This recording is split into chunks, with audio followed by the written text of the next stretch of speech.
Hello, welcome to Storytime. My name's Josh. Thank you so much for being here.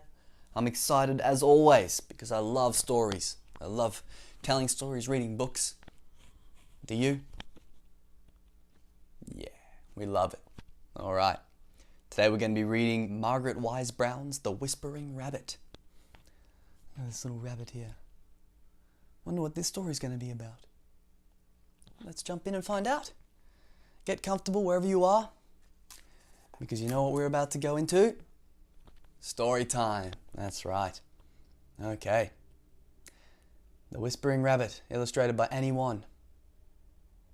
If you enjoy these stories, please subscribe. Click that button below. You can visit the page and read stories whenever you like. Let's go. Here we go. Once there was a sleepy little rabbit who began to yawn. And he yawned and he yawned and he yawned. He opened his little rabbit mouth when he yawned, till you could see his white front teeth and his little round pink mouth. And he yawned until suddenly a bee flew into his mouth and he swallowed the bee. Oh no! Look, the bee, it's zooming in, there's a little bee. And he's yawning there and he swallowed the bee. Yuck. Hoo, said a fat old owl. Always keep your paw in front of your mouth when you yawn, hooted the owl. Rabbits never do that, said the sleepy little rabbit.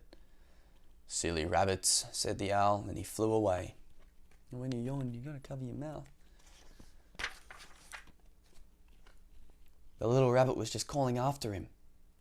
But when the little rabbit opened his mouth to speak, the bumblebee had curled up to sleep in his throat.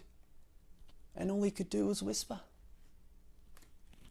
Oh no, so he tried to yell out to the owl, but couldn't speak. What shall I do? He whispered to a squirrel who wasn't sleepy.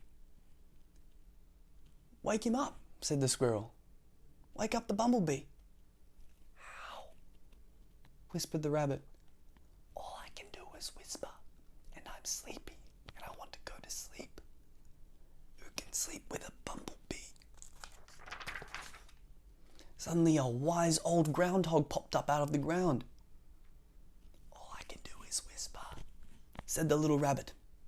All the better, said the groundhog. Come here, little rabbit, he said, and I'll whisper to you how to wake up a bumblebee. You have to make the littlest noise that you can possibly make, because a bumblebee doesn't bother about big noises. He is a very little bee, and he is only interested in little noises. Like a loud whisper? Asked the rabbit.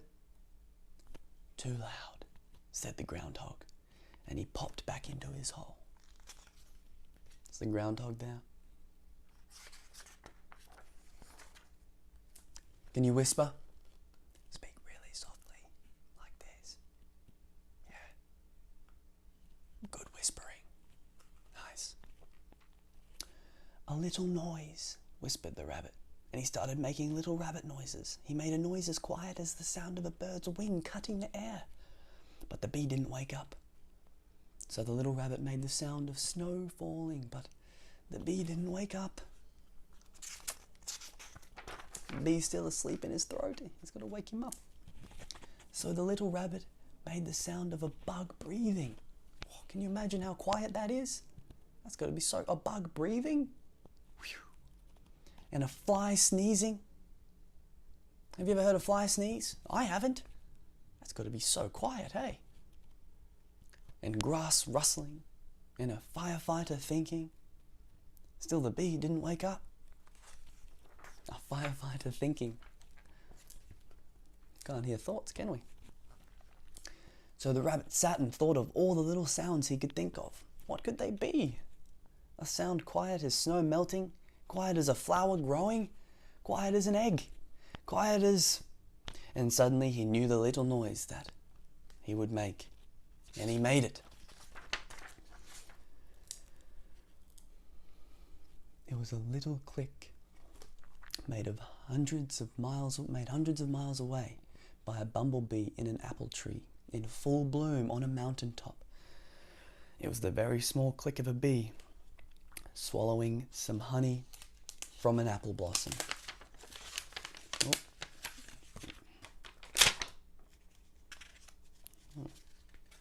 Oh no, these pages were stuck together. Oh well. A little bit of wear and tear, a little bit of usage. It's okay to, books will get old.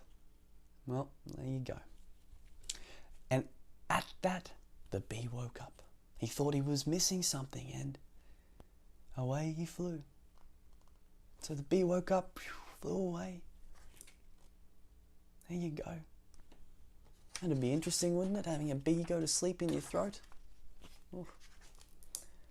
And then what did the little rabbit do? That sleepy, sleepy little rabbit. He closed his mouth, he closed his eyes, he closed his ears. And he tucked in his paws and twitched his nose. Does it look like the rabbit's getting tired there? Yeah. Little frog hanging out with the rabbit. And he went sound asleep. Well, there we go. That's the Whispering Rabbit. That's a great story. I never would have thought that that's what the Whispering Rabbit was about. Okay. Well, thank you so much for joining me for story time. I hope you liked it. I hope you liked the story. If you enjoy these, please click the subscribe button below. I think a bumblebee's gone to sleep in my throat now. I better go.